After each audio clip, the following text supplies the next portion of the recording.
Quand les nouvelles s'affolent, Métropole fait le point. Le point tous les matins, simultanément sur Radio et Télémétropole. Le point est une courtoisie de la BNC, Unipièce, Arcordia Shipping et Lissa Lotto. Madame, Monsieur, bonjour. Bienvenue à la rubrique Le Point de Radio et Télémétropole. Merci de votre fidélité, merci surtout de l'intérêt. Aujourd'hui, c'est vendredi 19 mai. Nous avons le plaisir d'accueillir sur le plateau l'ambassadeur de France en Haïti, Monsieur Fabrice Moriès, qui est donc à sa troisième participation à la rubrique Le Point. Et c'est un plaisir pour nous de l'accueillir. Monsieur l'ambassadeur, bienvenue, bonjour. Merci d'accepter d'être avec nous ce matin. Merci beaucoup Wendell, effectivement c'est ma troisième participation à cette émission Le Point à Radio Télémétropole et c'est toujours un plaisir de répondre à votre invitation. Donc encore merci pour m'accueillir ce matin. J'ai pensé à vous inviter, monsieur l'ambassadeur, c'est d'abord pour faire le point sur un certain nombre de sujets, d'actualités, mais en particulier le dernier don de la PNH reçu de la France, les 17 motos. Les 17 motos. Vous étiez très présent, ou encore l'ambassade de France était très populaire ces derniers temps sur les réseaux sociaux. Je sais que ce don a suscité des commentaires et même parfois une petite polémique au sein des réseaux sociaux. Mais je dois vous dire que, cette polémique n'a pas beaucoup d'importance, mais je l'ai trouvée quand même un petit peu injuste, parce que, pour plusieurs raisons, et si vous me permettez de développer un petit peu les raisons pour lesquelles j'ai trouvé cette polémique un peu injuste, je le ferai volontiers. Je crois que, d'abord, ce que nous avons fait, c'est que nous avons fait ce don à la demande de la PNH. Je crois qu'il faut le rappeler que c'est la PNH qui nous a demandé... un don en moto. Absolument, c'est la PNH qui nous a demandé un don en moto, en automobile, en différents équipements, et c'est ce que nous allons faire toute cette année. Et donc ce que j'ai expliqué, lorsque nous avons fait ce don, c'était que ce don faisait partie d'une première tranche, d'une série de dons que nous allions annoncer pendant toute l'année. Simplement, il se trouve que là, nous avons commencé non seulement par les motos, mais nous avons également commencé par l'inauguration d'une génératrice au commissariat de Port-au-Prince, qui est situé sur le Champ de Mars. Pourquoi nous avons fait le don d'une génératrice? Tout simplement parce que le commissariat de Port-au-Prince n'a plus l'électricité d'EDH. Et donc je crois que c'est un petit peu compliqué pour les policiers de préparer leur mission sans avoir d'énergie, sans pouvoir communiquer, sans pouvoir avoir un commissariat en état de marche sur le plan énergétique. Mais est-ce qu'ils vous ont dit, au niveau de la PNH, est-ce qu'ils ont dit avoir besoin de 17 motos ou d'une dizaine de motos? Non, ils ont besoin de beaucoup plus de motos que ça. Ils ont besoin de beaucoup plus de motos que ça. Simplement, il se trouve que là, nous devons faire des arbitrages au sein d'un certain nombre d'équipements qui nous ont demandé. Il y avait un don de 17 motos qui était immédiatement disponible. Nous avons fait ce don. Moi, je vois pas... Alors, excusez-moi, monsieur l'ambassadeur, c'est que les critiques vont dans le sens que c'est un peu, je dirais, faible comme don. C'est moins de 20 000 $. Ce qu'un particulier, par exemple, pour un particulier riche, un homme d'affaires haïtien pourrait faire ce don. Mais malheureusement, à la PNH. Oui, mais attendez, je crois qu'il ne faut pas mélanger les choses. La police haïtienne, elle est financée non pas par les particuliers riches, elle est financée par l'impôt. Elle est financée par l'impôt que doivent payer tous les Haïtiens. Le problème fondamental de la police haïtienne, c'est qu'elle est sous-financée. Elle est sous-financée et donc elle est sous-équipée et elle est sous-dotée en ressources humaines et en ressources matérielles. Si vous regardez les statistiques internationales, vous constaterez que la police haïtienne présente la particularité d'être parmi les plus sous-dotées au monde. Et je ne parle pas de comparaison avec des pays développés comme la France, comme l'Europe, comme les États-Unis. Je parle de comparaison avec les pays voisins de Haïti, avec la République dominicaine, avec la Jamaïque. Moi, je vous invite à regarder les chiffres, j'invite tous les auditeurs à regarder les chiffres et de méditer ces chiffres et ensuite de réfléchir à la raison pour laquelle nous donnons des motos, ou nous donnons des automobiles, ou nous donnons des véhicules, ou nous donnons des génératrices. où nous donnons aussi d'autres équipements sur lesquels je ne peux pas rentrer dans le détail parce qu'il y a des choses qui sont aussi secrètes. Oui, mais on va y arriver de toute façon, monsieur l'ambassadeur. Est-ce que ces motos répondent aux normes? Est-ce que ces motos-là... Ces motos répondent aux normes qui nous ont été demandées par la police nationale haïtienne. Très bien. Donc c'est la police nationale haïtienne qui nous demande un certain nombre de véhicules, qu'ils soient des véhicules de motocyclettes ou des véhicules automobiles, et nous les donnons dans le cadre de notre coopération. Mais je voudrais quand même revenir sur le point central, parce que je crois qu'à chaque problème, il y a chaque solution ou chaque initiative de notre part répond à un diagnostic. Quel est notre diagnostic ? Et je me permets d'insister là-dessus parce que j'entends beaucoup de commentaires qui ne partagent pas ce diagnostic. Moi, je vais vous dire quel est notre diagnostic. Notre diagnostic, c'est que la PNH, aujourd'hui, souffre d'un problème capacitaire. Elle n'est tout simplement pas assez nombreuse et pas assez équipée pour faire face aux crimes organisés, aux gangsters et à l'ensemble des troubles à l'ordre public ici en Haïti et en particulier dans la région métropolitaine de Port-au-Prince. Cette analyse, qui est un problème capacitaire, nous le basons sur des éléments qui sont objectifs, des éléments chiffrés. Ces éléments chiffrés, quels sont-ils ? Moi, je me base par exemple sur ce qu'a dit la représentante spéciale des Nations Unies, Madame Salvador, au dernier Conseil de sécurité, qui nous explique qu'il y a 13 000 policiers sur l'ensemble du pays. Mais ça, c'est un effectif théorique, parce que ce sont les 13 000 policiers qui sont payés par le ministère des Finances. Et en fait, il y en a 9 000. Donc déjà, il y a un écart entre les policiers effectifs, qui font des tâches policières, et ceux qui sont effectivement sur les fiches de salaire. On peut se poser les questions pour savoir pourquoi il y a un tel écart. Mais admettons ce chiffre de 9 000. Ce chiffre de 9 000, si on le rapporte à la population, on arrive à un taux d'à peu près 0,7 policiers par 1000 habitants. Bon, quelle est la norme qui est recommandée sur le plan international ? La norme qui est recommandée sur le plan international, c'est 2,2. Donc 0,7, 2,2. Ça, c'est la norme. Quelle est la norme ? Quel est le chiffre en République dominicaine ? 3,1. Quel est le chiffre en Jamaïque ? 3,7. Donc nous sommes dans une situation où en Haïti, il y a 4 à 5 fois moins de policiers par habitant qu'en République dominicaine ou en Jamaïque. Donc les raisons de l'insécurité, elles sont là, elles sont fondamentalement là. Et ça nécessite quoi ? Ça nécessite un effort de tous pour refinancer. Vous savez, il y a un débat actuellement aux États-Unis sur le defunding de la police, des forces de sécurité. Le defunding, il est à Haïti et il est à Haïti depuis longtemps. Depuis longtemps, les Haïtiens ne payent pas assez pour leur sécurité. Tous, collectivement. Ce n'est pas la faute de tel ou tel. Je ne jette pas la pierre sur tel ou tel. C'est aussi la faute de la communauté internationale. Nous-mêmes, nous avons fait des erreurs. Nous avons arrêté notre coopération avec la police pendant des années parce que nous pensions que les choses étaient réglées. Nous pensions que la MINUSTAH, nous pensions que les efforts nationaux avaient réglé le problème. Ce n'est pas le cas. Donc aujourd'hui, nous réinvestissons nous réinvestissons ce dossier, nous le réinvestissons avec des moyens qui sont croissants. Est-ce que c'est suffisant ? Non. Est-ce que nous aimerions donner plus que 17 motos ? Oui, et nous allons le faire. Maintenant, parlons justement des véhicules attendus. Il y aura des blindés aussi, non ? Nous n'avons pas eu de demande de blindés de la part de la PNH. Ok, donc on aura des voitures de police. Oui, il y aura des voitures de police.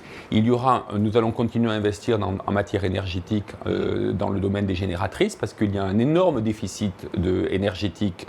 On espère combien de voitures ? Là, nous allons faire un don d'une quinzaine de voitures supplémentaires dans quelques semaines que nous allons annoncer. Et nous allons continuer Moi, ce que je veux vous dire simplement, c'est que nous avons augmenté notre effort en matière de police de 10 fois par rapport à ce que nous avons fait l'année dernière. Voilà. Et si nous dépensons notre argent rapidement, si nous arrivons à fournir ce que nous nous sommes engagés à fournir rapidement, eh bien, nous en aurons plus l'année prochaine. Voilà. Je présume, monsieur l'ambassadeur, que cette demande s'inscrit dans le cadre de la lutte contre les gangs, contre l'insécurité. Est-ce que le gouvernement n'a pas demandé des armes, n'a pas demandé des munitions ? Sinon, pourquoi ? C'est-à-dire, non, je ne dis pas que le gouvernement ne souhaite pas avoir plus d'armes et de munitions. Moi, ce que je vous dis, c'est qu'il y a des choses dans le cadre de ce point de coopération que nous pouvons faire et des choses que nous ne pouvons pas faire. Là, en ce qui concerne cet argent, ce budget que nous avons, c'est un budget qui vient du ministère des Affaires étrangères, c'est un budget de coopération, et donc nous ne pouvons pas, sur ce budget, acheter des armes et des munitions.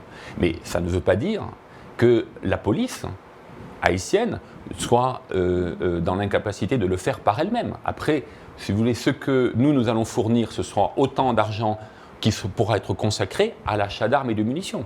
Ça, c'est à la police nationale haïtienne de faire les arbitrages budgétaires qui lui conviendront pour acheter des équipements létaux. Mais encore une fois, et je reviens sur la question parce que je crois que je ne suis pas encore assez clair et votre question montre que je ne suis pas assez clair, donc je vais réexpliquer. Même si c'est clair pour moi, monsieur l'ambassadeur, mais ça doit être clair pour le public aussi. Vous pourrez donner 1000 fusils ou 1000 fusils mitrailleurs à la police, si vous n'avez qu'un seul policier pour l'utiliser, ça ne sert à rien. Donc, voilà, la question, le problème d'effectifs se pose. C'est une question, oui, bien sûr, c'est la question fondamentale. C'est parce que depuis des années, je dirais même peut-être depuis des décennies, depuis que la police existe, la police est sous-équipée par rapport aux besoins du pays. Et ça, on vous dira que la PNH est jeune. Elle est jeune, elle a 30 ans. Avant, il y avait les forces armées. Donc, la police, elle est jeune, oui, bien sûr, mais le taux de pression fiscale aussi en Haïti, il est faible. Il est faible. Encore une fois, vous me dites, c'est d'ailleurs assez significatif, les Haïtiens aisés pourraient acheter 17 motos à la police. Le problème, c'est qu'ils ne le font pas.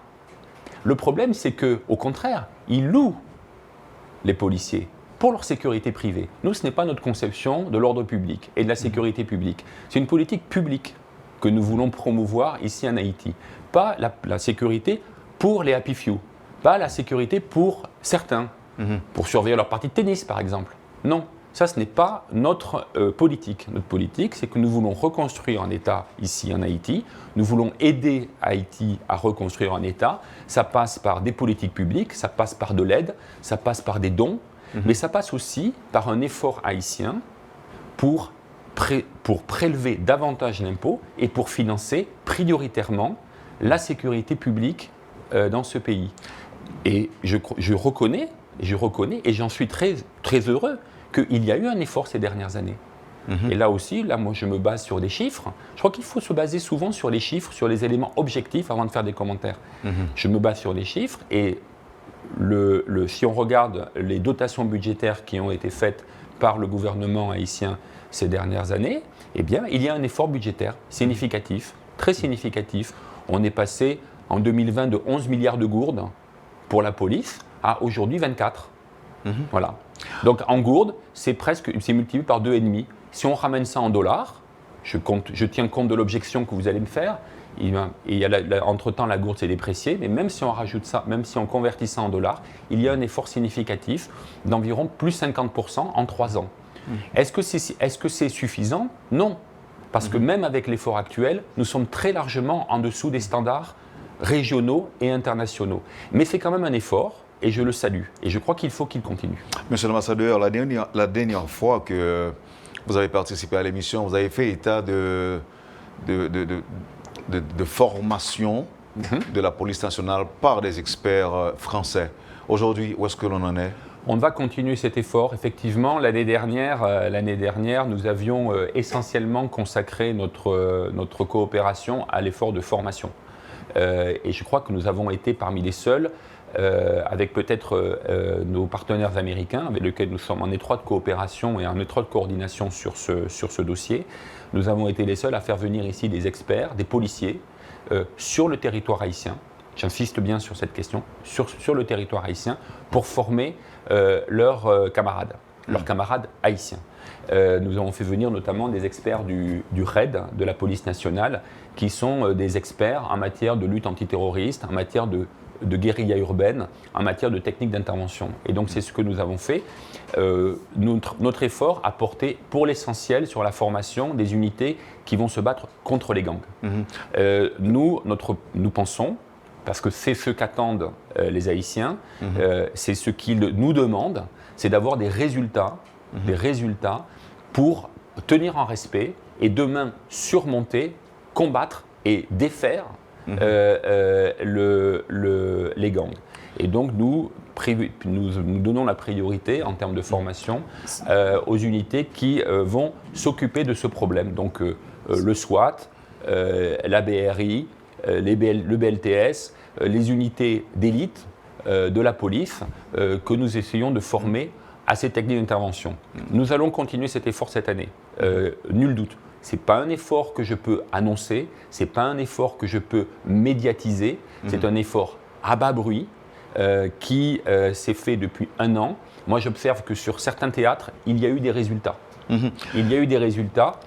Je suis consterné. Et vous êtes satisfait Non, je ne suis pas satisfait parce que ce qui s'est passé hier à Source Matelas, cette tragédie, la perte de ces 2 blindés, la mort de ce policier, c'est quelque chose qu'il faut éviter. Et évidemment, je suis absolument bouleversé par cette nouvelle. C'est un grave échec, mais ça ne veut pas dire qu'il faut renoncer, il faut continuer. Et ça veut dire simplement aux partenaires internationaux, ça envoie le message aux partenaires internationaux qu'il faut faire davantage. Et moi, j'appelle tous mes collègues, tous les partenaires internationaux d'Haïti à réinvestir le sujet de la sécurité parce que c'est le sujet majeur. Est-ce que la formation a duré combien de temps? 1 mois, 3 mois Non, les stages de formation sont des stages qui en général durent 15 jours pour un petit nombre de policiers. Vous ne pouvez pas, c'est faux de dire que vous pouvez former 500, 600, 700 policiers comme ça, de but en blanc, sans avoir les ressources humaines, sans avoir les ressources pour les équiper, pour les armer, pour les payer. Vous ne pouvez pas. La police nationale haïtienne n'a pas cette capacité de délivrer. Parce que c'est une petite police, c'est une jeune police, comme vous l'avez dit, c'est une police sous-financée. Et donc, nous devons nous adapter aux capacités d'absorption de cette police. Donc, les experts viennent en général pour des périodes de 15 jours. Elles forment une vingtaine, 25, 30 au maximum cadets. Enfin, ce ne sont pas des cadets d'ailleurs, ce sont des policiers expérimentés qui sont prélevés d'autres unités et qui sont formés aux techniques d'intervention contre les gangs, qui sont des techniques extrêmement précises, extrêmement pointues et qui permettent aux policiers non seulement d'être efficaces, mais surtout de revenir, et surtout de revenir vivants. Parce que je peux vous dire que ce n'est pas une partie de plaisir. Et moi, je tire mon chapeau aux policiers qui vont au feu, et qui risquent leur vie, comme nous l'avons vu hier, et qui parfois la perdent. Est-ce que vous seriez pour une enquête qui déterminerait les circonstances entourant ce drame à Source Matelas? Si oui, est-ce que, par exemple, vos experts ne pourraient pas, à la limite, accompagner les enquêteurs haïtiens? Non, moi je ne demande pas d'enquête. Moi, je demande surtout un retour d'expérience. Ça veut dire? Je demande un retour d'expérience. Je demande à ce qu'il y ait de la part de la police une étude pour voir ce qui a marché, ce qui n'a pas marché et pourquoi il y a eu cet échec. C'est tout. Un expert français, nous en avons un. Il y a un expert français, ça fait partie de notre coopération. Il y a un expert français qui est affecté à la police nationale haïtienne et qui s'y rend tous les jours et qui est le conseil du DGPNH. Voilà, comme il y a un conseil américain. Voilà. Donc nous avons un expert et je suis sûr que l'état-major de la PNH fournira à notre expert les éléments d'information qui expliqueront cet échec qui est intervenu hier. Avant de refermer, monsieur l'ambassadeur, cette première partie de l'émission, je m'en voudrais de ne pas vous demander votre opinion par rapport à ce qui se passe dans le pays ces derniers jours, le fameux mouvement BK, vous avez peut-être entendu parler. Absolument. Et aussi ce qui s'est passé en face du commissariat et du canapé vert, et la population qui s'est réveillée un beau petit matin et qui veut... Qui paraît même déterminé à dire non au grand banditisme et qui se mêle de la partie. Est-ce que l'ambassade de France qui accompagne, ou encore la France qui accompagne Haïti dans la lutte contre l'insécurité, a un mot à dire par rapport à cette situation aujourd'hui? Bien sûr. Non, moi je comprends parfaitement les réactions. Je comprends parfaitement les réactions de la population. Je comprends parfaitement l'exaspération. la peur, l'angoisse de la population. Je la comprends parfaitement parce que, évidemment, ce qui se passe depuis maintenant des mois, ce pic d'insécurité que connaît le pays, c'est intolérable. C'est intolérable et c'est parfaitement condamnable. Tous les rapports qui ont été faits par les organisations des droits de l'homme sur les différents massacres qui ont eu lieu ces derniers mois dans les quartiers, c'est parfaitement condamnable. Et nous l'avons condamné. Et c'est d'ailleurs pour ça que nous coopérons avec la police pour combattre les gangs qui sont les auteurs de ces crimes abjects. Et donc je comprends la réaction de la population. Mais moi, ce que je dis aussi, c'est que la réponse, elle doit être républicaine. La réponse à ces crimes, elle doit être républicaine. Qu'est-ce que ça veut dire? Ça veut dire qu'il faut que, en définitive, la loi et la constitution haïtienne soient respectées. Et ça veut donc dire qu'il faut qu'il y ait une bonne articulation entre la police et la justice. La raison pour laquelle nous avons ces phénomènes, c'est aussi, pas uniquement, il y a l'exaspération de la population que je comprends, mais c'est aussi parce qu'il y a une mauvaise articulation entre la police et la justice. Nous avons fait un effort sur la police, mais je constate qu'en ce qui concerne la justice, il y a encore beaucoup à faire. Beaucoup à faire. Et je ne veux pas rentrer dans les détails, mais chacun les connaît. Mais malheureusement, nous avons vu dans un certain nombre de cas dans le passé que cette bonne articulation entre la police et la justice, elle n'existait pas. Ou elle était, disons, perfectible, pour parler diplomatiquement. Et donc, nous appelons à une bonne articulation entre la police et la justice pour faire en sorte que cette réponse à l'insécurité, elle soit conforme à la loi. Que pensez-vous de l'exemple du Salvador dans la lutte contre les gangs armés? Moi, je ne suis pas ambassadeur au Salvador. Votre opinion, monsieur l'ambassadeur? Je ne suis pas ambassadeur au Salvador. Moi, ce que j'observe, c'est qu'au Salvador, il y a des opinions qui sont variées sur les performances qui ont été obtenues par le pouvoir salvadorien dans ce qui concerne la lutte contre les gangs. Il y a des analyses qui sont variées. Il y a des personnalités qui nous expliquent qu'il y a eu des grands succès, un grand succès qui a été fait, et puis il y en a d'autres qui nous expliquent que ce succès est un petit peu en trompe-l'œil. Moi, je ne sais pas, parce que je ne suis pas sur place, je ne peux pas trancher. Je ne peux pas trancher. Moi, ce que j'observe simplement, c'est qu'au Salvador, il semble qu'il y ait une priorité budgétaire, une priorité opérationnelle, une priorité en termes d'efficacité accordée à la police. Et moi, c'est ce que je demande pour Haïti. J'ai pas apporté les chiffres que je vous ai cités tout à l'heure sur le Salvador. Moi, je vous ai apporté les chiffres sur la Jamaïque. Oui. Voilà. La Jamaïque, c'est pas un pays très loin d'Haïti. C'est un pays aussi qui a eu énormément de problèmes d'insécurité dans le passé. Notamment dans les années 70, on disait que c'était l'homme malade des Caraïbes. Vous vous souvenez?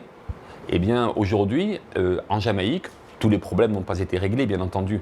Mais il y a un certain nombre d'accomplissements en matière de sécurité publique qui ont été effectués. Donc, je crois que c'est tout à fait possible. Vous n'allez pas me dire, monsieur l'ambassadeur, que vous n'êtes pas ambassadeur de la France en Ukraine ou bien ambassadeur de l'Ukraine, si je vous pose une question aussi sur l'Ukraine?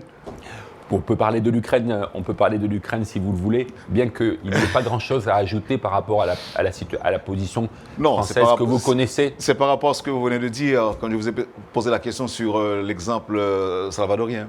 Non, mais vous savez, en ce qui concerne l'Ukraine, il y a deux manières d'envisager le problème. Je peux vous parler du conflit ukrainien aujourd'hui, mais je ne vous apprendrai rien que vous ne connaissiez déjà ou que connaissent déjà les auditeurs sur la position de la France, qui reste une position de soutien au peuple ukrainien et à l'État ukrainien pour lutter contre une guerre d'agression impérialiste. Voilà. C'est aussi simple que ça. Et donc nous aidons l'Ukraine à exercer son droit à la légitime défense. Dans un mécanisme d'agression, l'agressé a le droit de se défendre et nous sommes en train de l'aider à se défendre. Voilà, à se défendre. C'est aussi simple que ça.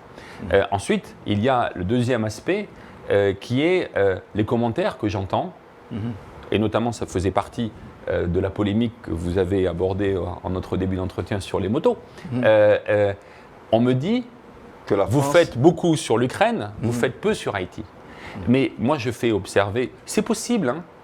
Encore une fois, est-ce que nous sommes suffisants? Est-ce que nous avons fait suffisamment de choses vis-à-vis d'Haïti? Non. Moi, j'aimerais que nous fassions plus. Et je me bats tous les jours pour que nous fassions plus. Simplement, j'observe que nous faisons chaque année beaucoup plus que l'année précédente et j'espère que ça va continuer. Ouais, mais en revanche, il n'y a pas de comparaison du tout, monsieur l'ambassadeur, entre l'aide française à l'Ukraine et l'aide française à Haïti. Vous n'êtes pas le seul en tant que pays occidental. C'est pareil aussi pour les Américains. Les Américains, nous sommes à moins de 2 heures de leur pays. Mais parce que les situations ne sont pas les mêmes. Parce que la guerre en Ukraine n'est pas la même chose que le problème des gangs en Haïti.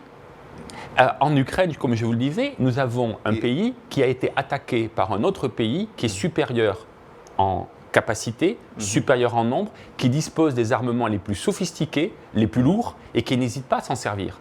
Bon, ça c'est la situation en Ukraine vis-à-vis de la Russie. Ça veut dire si on était attaqué par un pays qui n'est pas trop ami de la France, des États-Unis, l'aide étrangère sera beaucoup plus significative. Non mais attendez, ici, en Haïti, il n'y a pas une agression par un voisin qui est supérieur en capacité ou en nombre et qui vous menace d'armements les plus sophistiqués. Nous sommes en présence de gangs qui sont composés d'Haïtiens. Donc ce sont des problèmes qui sont des problèmes haïtiens, extrêmement complexes d'ailleurs, parce que la naissance de ce dispositif, la naissance de cette situation, on pourra en discuter à l'infini. Je crois que nous n'avons pas aujourd'hui le temps pour en discuter. Nous nous concentrons sur les remèdes, sur le diagnostic et sur le remède. Mais la situation, objectivement, n'est pas la même. J'entends effectivement sur les réseaux sociaux des gens me dire « Pourquoi vous ne nous donnez pas des chars d'assaut ou des hélicoptères de combat ?» Mais attendez, comment peut-on penser que des chars d'assaut ou des hélicoptères de combat permettront de venir à bout des gangs? Comment peut-on le penser? Comment peut-on penser sérieusement que la réponse est là? À supposer même que ce soit faisable et possible, à supposer qu'il y ait des pilotes d'hélicoptères de combat disponibles en Haïti, à supposer qu'il y ait une industrie de maintenance pour maintenir en état ces équipements.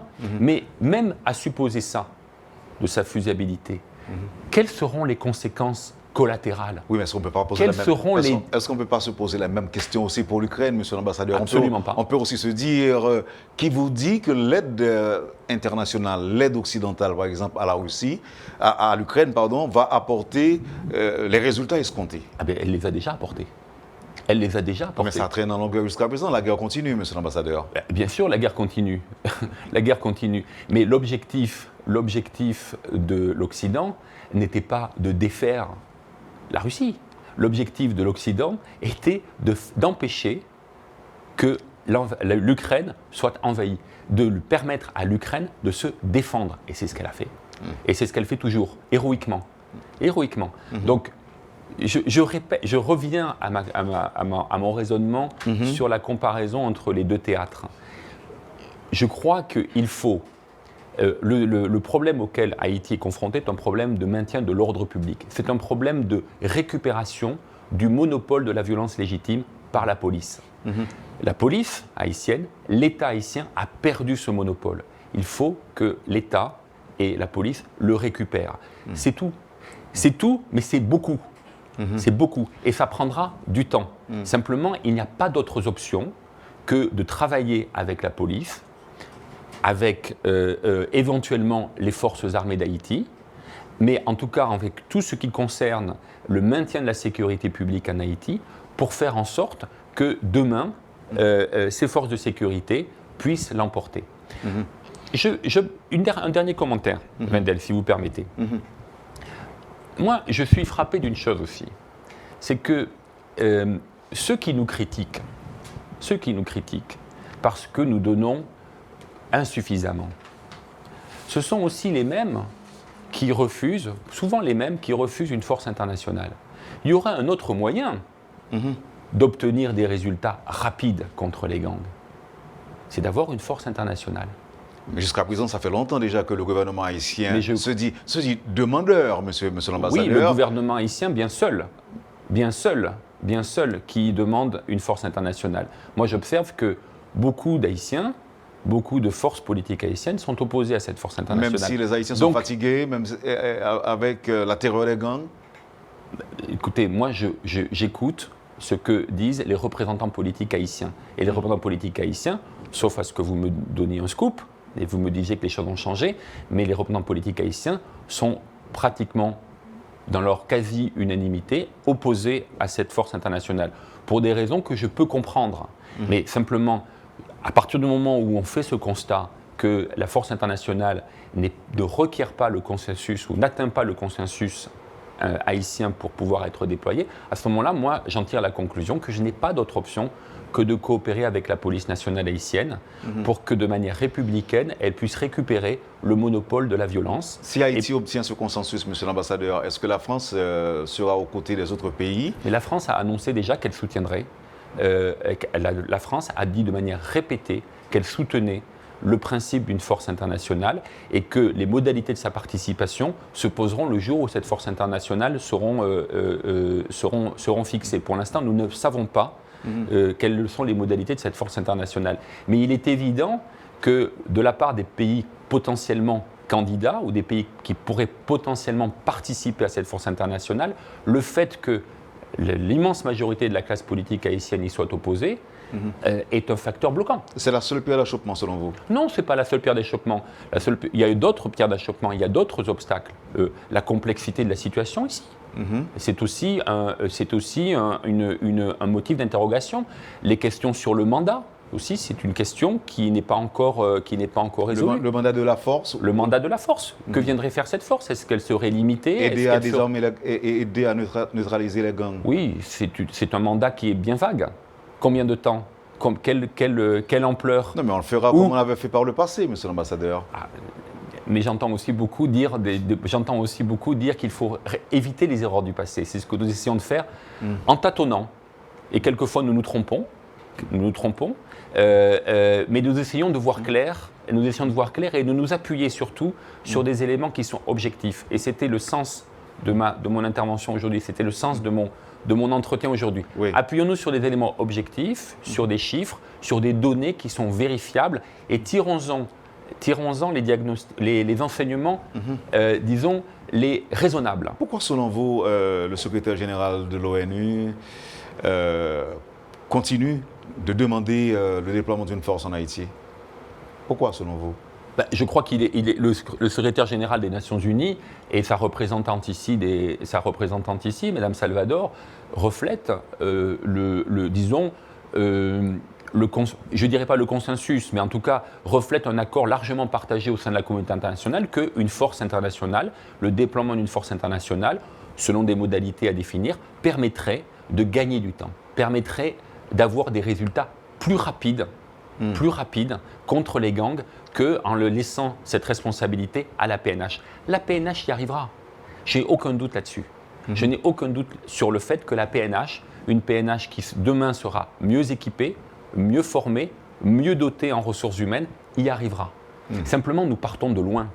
Nous partons d'une situation où depuis des années, la tension budgétaire, la tension humaine, la tension en termes d'équipement n'a pas été portée par la PNH. Pour plein de raisons. Parce qu'il y avait la MINUSTAH, parce qu'il y avait d'autres acteurs, parce que peut-être aussi le problème du crime organisé en Haïti n'était peut-être pas aussi prégnant qu'aujourd'hui. Mais maintenant que nous avons fait le diagnostic inverse, il faut en tirer les conséquences en termes administratifs, en termes budgétaires, en termes opérationnels. Et c'est ce que nous essayons de faire. Merci y compris avec les 17 motos. Y compris avec les 17 motos. Oui, vous avez dit que ce n'est qu'un début, il y aura d'autres... Ce n'est qu'un début, il y aura d'autres annonces. Nous allons les multiplier au cours de l'année. Et j'espère que nous convaincrons la plupart des sceptiques. Nous ne convaincrons jamais tous les sceptiques, bien évidemment. Et il y aura des critiques, et c'est normal. C'est tout à fait normal, et nous les acceptons. Donc la police... Mais c'est aussi normal pour moi de venir répondre. C'est ça. La police doit savoir qu'elle aura bientôt une quinzaine de véhicules. Je retiens cette information. Et il y aura d'autres choses. Il y aura d'autres choses. Mais il y aura d'autres choses. Il y aura d'autres choses. Qu'on ne peut pas dévoiler, qu'on ne peut pas dire en public. Il y a des choses que je ne peux pas vous dire, parce que tout simplement, c'est secret. Il y aura des drones, monsieur l'ambassadeur? Je ne peux pas vous dire, parce que c'est secret. Toutes les choses. Merci beaucoup. Et je ne vais pas dire, et je ne vais pas donner des informations à des gangsters qui peut-être nous regardent. Oui, peut-être. Ils nous regardent, s'ils ont le temps. Et je crois qu'ils ont les moyens de communication pour le faire. Voilà. Merci. Eux. Je comprends. Merci beaucoup, monsieur l'ambassadeur. On va prendre la pause et on revient. On va parler de la possibilité de tenir les élections avant la fin de cette année.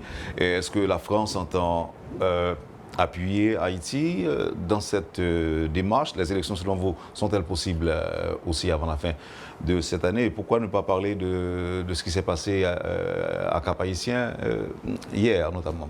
Merci encore une fois, monsieur l'ambassadeur. Très bien. Merci Monsieur, beaucoup. madame, monsieur, la rubrique Le Point de Radio et Télémétropole. Notre invité ce matin, l'ambassadeur de France en Haïti, monsieur Fabrice Moriès. Merci de l'intérêt et à tout de suite après la pause. Le Point est une courtoisie de la BNC, Unipièce, Arcordia Shipping et Lissa Lotto. Bienvenue à la deuxième partie de la rubrique Le Point de Métropole. Ce matin, notre invité, l'ambassadeur de France en Haïti, à qui nous avons le privilège de poser des questions d'actualité. Évidemment, avec la participation, je dirais, très active en quelque sorte du public, des auditeurs et téléspectateurs et même des internautes de Métropole. Et je voudrais rapidement, avant d'enchaîner avec notre questionnaire, il y a, monsieur l'ambassadeur, un auditeur qui souhaite que je vous pose cette question. À savoir, le problème des gangs en Haïti n'est pas seulement un problème haïtien. Il est aussi fondamentalement international car les armes de guerre viennent de l'Occident, dont États-Unis, la France, pour ne citer que cela. Vous avez une réaction par rapport à cette remarque d'un auditeur? Le trafic illégal d'armes à feu dans le monde, c'est un problème, c'est évident, et c'est un problème pour tout le monde, pas seulement pour Haïti. Il est malheureusement une plaie que nous combattons pour l'ensemble des pays de la région. Pas uniquement pour Haïti. Donc c'est aussi à l'ensemble des acteurs, y compris Haïti, de mettre en place les mesures pour en limiter l'impact. Mais en revanche, votre auditeur, là je conteste parfaitement ce que dit votre auditeur sur l'origine française du problème. Moi je me prononce que pour la France. Le commerce des armes est extrêmement réglementé en France et en dehors de France. Le principe, c'est que les exportations d'armes est interdit hors de la France. Toute exportation d'armes doit être autorisée et acquérir une arme, a fortiori une arme de guerre en France, n'est possible que par des voies illégales. Et ça c'est quelque chose que chacun connaît et toute personne qui est allée en France peut le constater. Non, ce n'est pas un problème, le problème de trafic d'armes dans la Caraïbe n'est pas un problème français. En revanche, nous sommes bien conscients qu'il existe et nous essayons de le combattre sur le plan international pour faire en sorte que la prolifération de ces armes à feu, effectivement, ne vienne pas aggraver la situation en Haïti. J'observe qu'il y a aussi un autre problème dont on n'a pas parlé, c'est le problème des munitions, parce que pour faire fonctionner une arme, il faut des munitions, et les armes ont une durée de vie longue, les munitions, elles, non. Donc il faut des approvisionnements réguliers. Donc là, je crois qu'il y a eu aussi des efforts qui ont été faits. Donc là, on ne peut pas penser à la France en termes non plus, parce que c'est la même chose, c'est la même réglementation. Mais en revanche, moi, je voudrais souligner qu'il y a eu l'année dernière un certain nombre de saisies qui ont été effectuées. Et je suis satisfait que la PNH ait pu faire des enquêtes approfondies et procéder à des arrestations à la suite de ces saisies, donc tout le monde, qui sont dans la mémoire de tous. La communauté internationale soutient des hommes politiques, des hommes d'affaires corrompus en Haïti.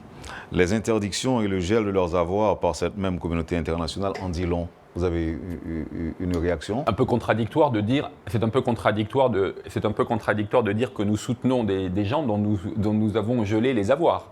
Que nous sanctionnons. De deux choses l'une, soit nous les soutenons et nous ne les sanctionnons pas, soit nous les sanctionnons et alors à ce moment-là, nous ne les soutenons pas. Donc il y a une petite contradiction dans la question. Là, c'est une question qui aborde la question des sanctions. Ça, c'est la question d'un auditeur. Oui, bien sûr. Moi, ma question à vous, dans le même sens, peut être formulée ainsi. Pourquoi jusqu'à présent, je n'entends pas une liste de personnes sanctionnées par la France? Eh bien, parce que tout simplement, nous n'avons pas la base juridique. Et nous n'avons pas la base juridique pour le faire parce que c'est une question qui est de compétence européenne. La résolution des Nations Unies qui a été adoptée l'année dernière pour sanctionner a été mise en œuvre, a été transposée dans le droit européen. Comme vous le savez, cette liste des Nations Unies est toujours vide, à l'exception d'un nom, qui est celui de Jimmy Cherizier, qui est listé dans cette liste, qui est désigné dans cette liste. Nous attendons de voir si les Nations Unies vont aboutir à une liste, et à ce moment-là, cette liste sera automatiquement transposée dans le droit européen, et les pays de l'Union européenne, et au nombre desquels la France, sanctionneront ces personnalités. Dans le cas où cela n'arriverait pas, pour des raisons variées, et notamment parce qu'il n'y a pas d'accord aux Nations Unies pour étendre cette liste Nations Unies à d'autres personnalités que Jimmy Cherizier, eh bien, à ce moment-là, nous avons pris l'initiative récemment de prévoir un système de sanctions européen qui soit autonome et qui soit basé sur l'avis unique, autonome des pays de l'Union européenne. C'est un débat qui est en cours, mais vous pouvez rassurer votre auditeur, la France soutient la lutte contre l'impunité qui a été débutée par nos partenaires canadiens et nos partenaires américains. Simplement, la France, elle, se base sur ses propres éléments d'appréciation, et elle a besoin, pour agir, d'une base juridique qui lui est spécifique en absence pour l'instant de tout progrès au niveau des Nations Unies. Certains gens pensent que la France, tout comme les États-Unis, ne serait pas favorable à un déploiement effectif des forces armées d'Haïti. Si c'est le cas, si vous ne soutenez pas les forces armées d'Haïti, est-ce que vous pouvez nous en expliquer les raisons? Non, ce n'est pas le cas. Ce n'est pas le cas. Nous n'avons pas de difficulté de principe à ce que les forces armées d'Haïti soient reconstituées, si c'est le choix du peuple haïtien et du gouvernement haïtien. Nous n'avons aucune difficulté de principe. L'armée française occupe une place essentielle dans l'histoire de la France, et elle a été constitutive de l'identité française à certains moments clés de son histoire, et nous n'avons pas de problème majeur, nous n'avons pas de problème de principe à ce que les forces armées jouent un rôle dans la défense du territoire haïtien. Simplement, là où effectivement il y a peut-être une petite ambiguïté, c'est que lorsqu'on nous pose la question de la reconstitution des forces armées, ceux qui la posent ont parfois à l'esprit l'idée que les forces armées pourraient jouer un rôle en matière de sécurité intérieure. Et ça, effectivement, ça ne va pas de soi. Parce que le rôle d'une armée, en France, comme dans tous les pays démocratiques au monde, le rôle d'une armée, c'est de défendre le territoire du pays en question contre une agression extérieure. Ce n'est pas faire de la sécurité intérieure. Donc là, nous avons effectivement peut-être une matière à discussion. À quoi servira une armée haïtienne reconstituée? Si c'est pour se défendre contre une possible agression extérieure, y compris par exemple le trafic d'armes, qui est une agression extérieure. Haïti ne produit pas d'armes. Pour combattre le trafic des stupéfiants, Haïti ne produit pas de stupéfiants. Et pourtant, nous savons bien qu'Haïti est un pays de transit. Si c'est pour ça, il n'y a aucun problème. Mais s'il s'agit de faire de la sécurité intérieure... Le problème, c'est qu'on ne voit pas du tout la volonté chez les Français, alors que la volonté est manifeste vis-à-vis de la police nationale. Mais parce qu'il n'y a pas de demande haïtienne. Il n'y a pas de demande haïtienne. Là, nous avons une demande haïtienne qui est très spécifique sur les forces armées que nous sommes en train d'évaluer. Mais il n'y a pas de demande haïtienne, à ma connaissance, il n'y a pas de demande haïtienne de reconstitution des forces armées. Il n'y a pas de demande. Oui, mais celle que nous avons là est certes, elle est embryonnaire, mais elle existe quand même. Oui, bien sûr. Et personne, en tout cas la France, n'empêche absolument pas le gouvernement haïtien d'utiliser, et d'ailleurs je crois que ça a déjà été fait, à l'aéroport en particulier, n'empêche absolument pas le gouvernement haïtien, et d'ailleurs au nom de quoi nous objecterions? Au nom de quoi? Ça serait une ingérence absolument condamnable et nous refusons absolument à exercer ce type d'action. Mais je vous dis quelle est notre réflexion politique sur le sujet. Notre réflexion politique sur le sujet, c'est qu'une armée, ça sert à se défendre contre une agression extérieure. C'est à partir du moment où on envisage de l'utiliser à d'autres fins, je crois qu'il faut avoir une discussion avec les partenaires internationaux qui sont sollicités pour l'aider, pour définir soigneusement, précisément, les raisons pour lesquelles on veut l'utiliser en matière de sécurité intérieure. C'est tout ce que je dis. Certains Haïtiens pensent que la Russie pourrait nous aider à éradiquer le banditisme, l'insécurité.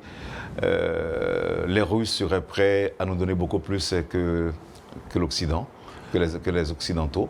Écoutez, je ne sais, moi je n'ai pas entendu d'officiels russes, je n'ai pas entendu d'organes de sécurité russes qui sont très occupés en ce moment, si je comprends bien, en Ukraine, à cet égard.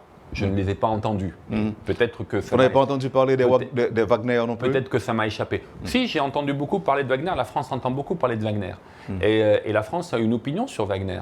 C'est quoi l'opinion? C'est que c'est un groupe terroriste. C'est un groupe terroriste. Et c'est parfaitement documenté. Wagner n'est pas seulement une société militaire privée. Il y a des sociétés militaires privées dans le monde. Il y en a partout dans le monde.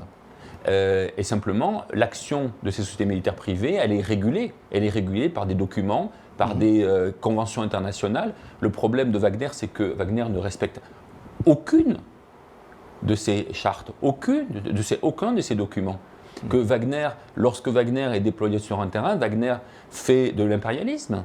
Wagner saisit des actifs, saisit des mines, se paye sur la bête. Par ailleurs, Wagner est coupable, et ça c'est tout à fait documenté aussi, d'atrocités, de violations massives des droits de l'homme. Regardez comment Wagner se comporte sur le théâtre ukrainien où Wagner est engagé. Par ailleurs, nous avons des exemples notamment en Afrique, encore récemment au Soudan, où l'ensemble de la communauté internationale a dû évacuer. Je tire mon chapeau d'ailleurs à mes collègues à Khartoum qui ont procédé à l'évacuation d'une grande partie de la communauté internationale, et pas seulement des Français. Wagner est engagé au Soudan. Et Wagner a pris parti au Soudan pour une des factions, et Wagner a mis de l'huile sur le feu, dans un pays qui est aujourd'hui dans un chaos indescriptible. Donc, moi, j'attire l'attention de ceux qui parlent de Wagner, de regarder un petit peu quels sont les exemples, quels sont les théâtres sur lesquels Wagner est engagé, et de réfléchir à ce qu'il serait souhaitable. Est-ce que ce serait souhaitable de l'avoir à Haïti? Vous avez dit que Wagner est un groupe terroriste. Oui, absolument, c'est l'opinion de la police. C'est l'opinion française, il y a eu un débat. Je vous invite... Sur mon compte Twitter, j'ai retweeté une intervention du ministre des Affaires étrangères le 9 mai à l'Assemblée nationale qui a été intégralement consacrée à Wagner, puisqu'il y avait le vote d'une résolution par l'Assemblée nationale française qualifiant Wagner de groupe terroriste. La ministre... Et les gangs, monsieur l'ambassadeur? Nous ne sommes pas pour les gangs non plus. Moi, je vous pose la question. Vous me demandez de choisir entre la peste et le choléra. Moi, je vous dis, je ne choisis ni l'un ni l'autre.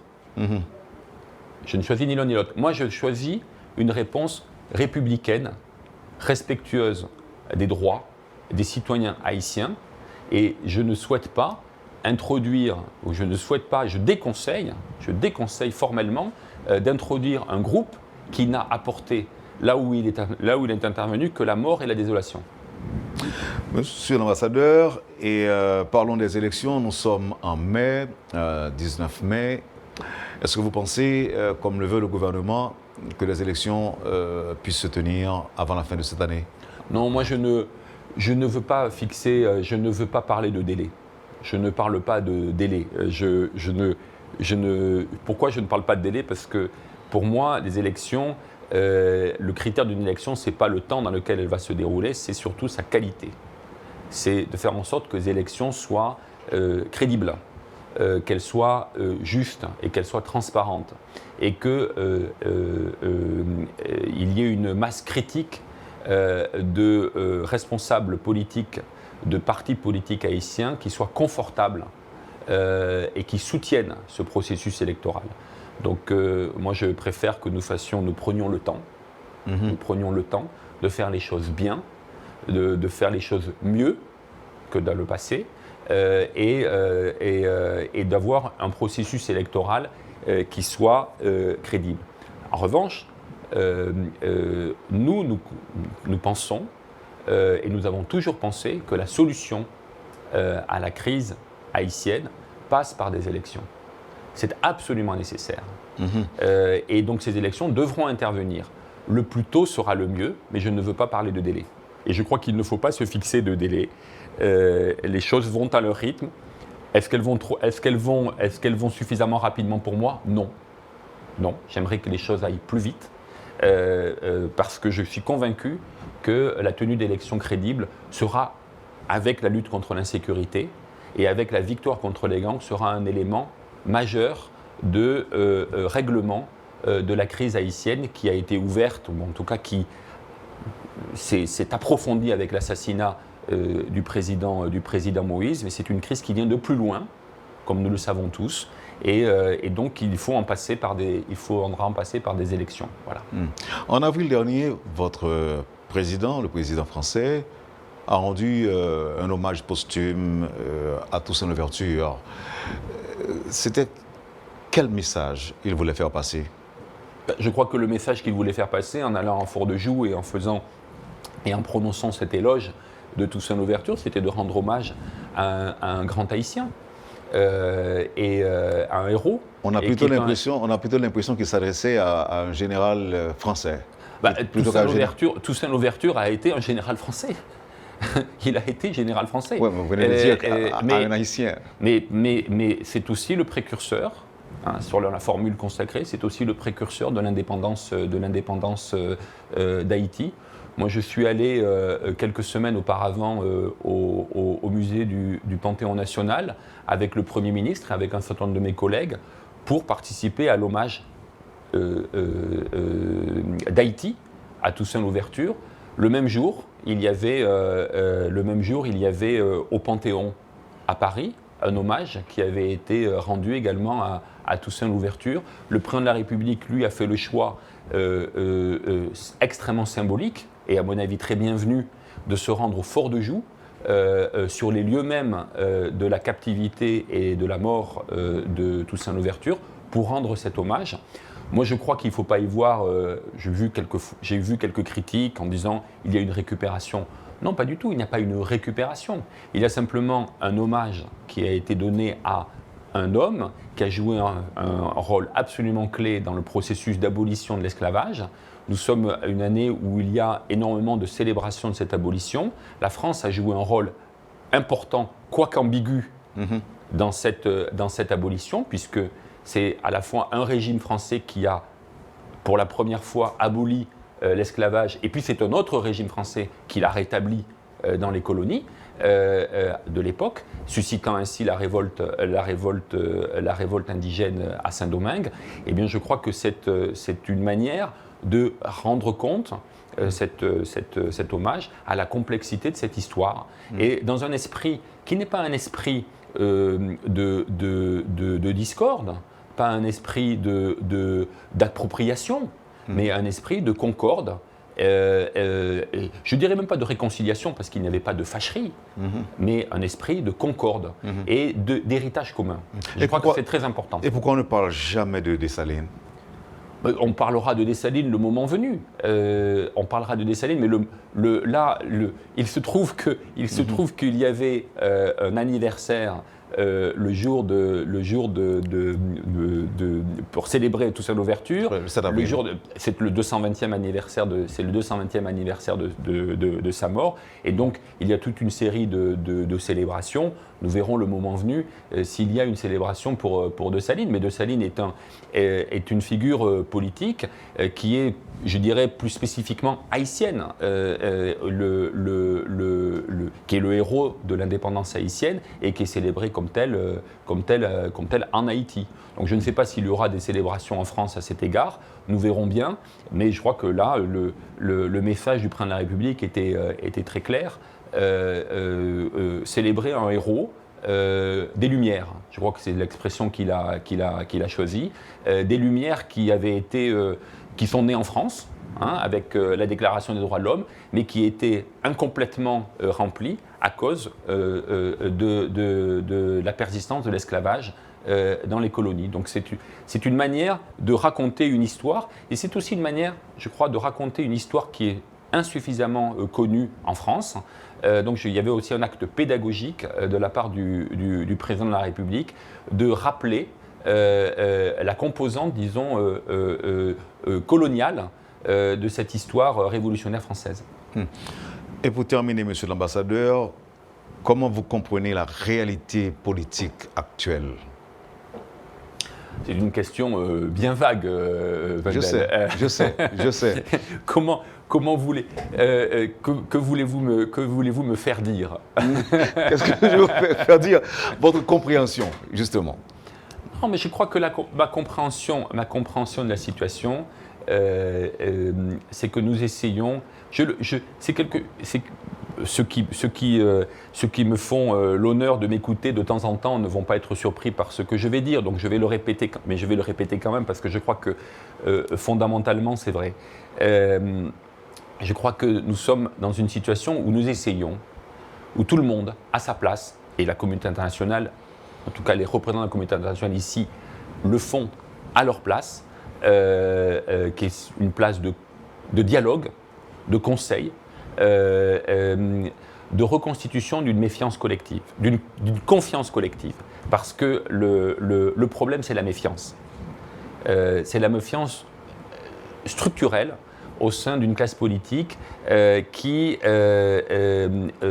craint l'engagement, qui craint de passer à une étape où, en définitive, celui qui tranchera, c'est le peuple haïtien. Non pas que la classe politique se méfie du peuple, mais la classe politique se méfie de son collègue, de son partenaire, de son adversaire, dont on soupçonne qu'il pourra arriver à ses fins sans passer nécessairement par la voie d'une élection libre, confiante et transparente. Donc ce que nous essayons de faire, c'est de reconstituer une confiance minimale, un plus petit dénominateur commun, si vous voulez, pour aller vers un champ de jeu, un terrain de jeu qui soit équitable pour tous. Équitable pour tous et sur lequel tout le monde appliquera les mêmes règles. Les mêmes règles. Voilà ce que nous essayons de faire. Et voilà ma compréhension de la situation politique. Et des politiciens haïtiens? Les politiciens haïtiens, ils ont chacun a son opinion. Et moi, je les respecte toutes. Je les respecte toutes et je les écoute toutes. Je n'ai aucune exclusive. Il n'y a pas de... Personne n'est interdit à l'ambassade de France. Quand je dis personne, je dis bien personne. Vous êtes prêt à supporter, en fait, votre pays est prêt à accompagner certains politiciens? Non, nous n'accompagnons pas certains politiciens. Nous n'accompagnons personne. La classe politique en général? Nous essayons de travailler avec tout le monde pour rétablir un niveau de confiance qui permettra de construire une issue démocratique à la situation actuelle. Mais moi, je ne privilégie personne, je ne suis l'ami de personne, je ne suis... Tout comme l'ennemi de quiconque. Et je ne suis l'ennemi de quiconque. Voilà. Monsieur l'ambassadeur, pour terminer, l'enquête sur l'assassinat du président Jovenel Moïse, à votre avis, elle avance bien ou elle piétine? Je ne peux pas vous donner, je ne peux pas apporter d'appréciation qualitative sur cette enquête. Je n'ai pas les éléments pour former un jugement. Moi, je souhaite que la vérité soit connue et que les assassins du président soient jugés et châtiés. Merci infiniment, monsieur l'ambassadeur. C'était un plaisir de vous avoir. Je sais que vous devez partir bientôt. Je pars en congé dans quelques jours, oui, absolument, pour une courte période. Il faut en profiter. Mais vous savez, c'est toujours avec des sentiments mêlés que je quitte ce pays. Là, vous allez revenir. Et je suis toujours ravi de revenir. Très bien. Alors, quand vous arriverez à la fin de votre mission, je vous demanderai avec quel souvenir vous laisserez Haïti. Mais on n'en est pas encore là. On n'en est pas encore là. Je suis encore là pour quelques mois, pour le plaisir de certains, peut-être pour le déplaisir d'autres. Ah bon? Je ne sais pas. On ne peut jamais faire l'unanimité. Tout à fait. Merci encore une fois, monsieur l'ambassadeur. J'étais très content de vous poser des questions ce matin. Mais moi aussi, j'étais ravi de vous parler. Et c'est toujours un plaisir de venir à Radio Métropole. Merci. Merci aux auditeurs pour leur attention. Bon week-end. Merci. Vous avez suivi, madame, monsieur, la rubrique Le Point de Radio et Télémétropole. C'était l'ambassadeur de France en Haïti, monsieur Fabrice Moriès, qui était notre invité. Merci de nous avoir acceptés chez vous. Passez une bonne journée, un bon week-end avec Métropole et à la semaine prochaine. Quand les nouvelles s'affolent, Métropole fait le point. Le point tous les matins, simultanément sur Radio et Télémétropole. Le Point est une courtoisie de la BNC, Unipièce, Arcordia Shipping et Lissa Lotto.